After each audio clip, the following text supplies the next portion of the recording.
let's say that you just created a team this morning. There's lots of hype around your team is ranked 88th on the 24-hour leaderboards and rising every minute.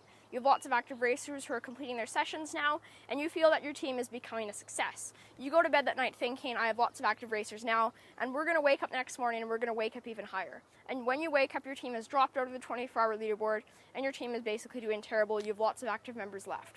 This is where most competitive teams are going to disband, and this is where my tips video is going to be aimed at for those teams who are feeling that same effect.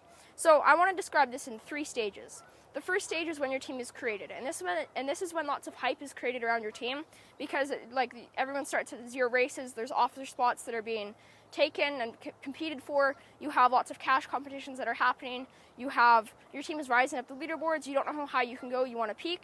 And this is basically stage 1, and it lasts for anywhere between 1 to 7 days. And then you hit what I would call stage 2. And this is probably the worst stage for your team overall. And this happens when your team members, some of your active team members are going to be leaving your team, some officers are leaving your team, maybe even what you thought was your top racer just left your team. And you're thinking, oh no, what is happening to my team? I better disband. And this is where I'd say lots of competitive captains are going to be disbanding their teams at stage 2. But what happens after stage 2 is stage 3. And this is when what I would call your team becomes a long-term team if you manage to push through stage 2. And basically long-term teams are formed when you have loyal, active membership.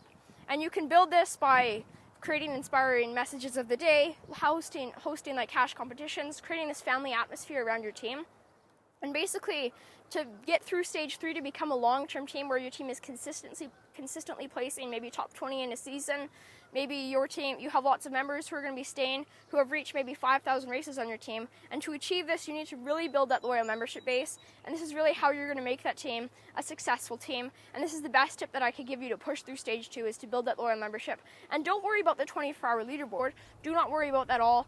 Only worry about the season leaderboard, I would say. They got rid of the 7 days and 30 days leaderboard, which is too bad.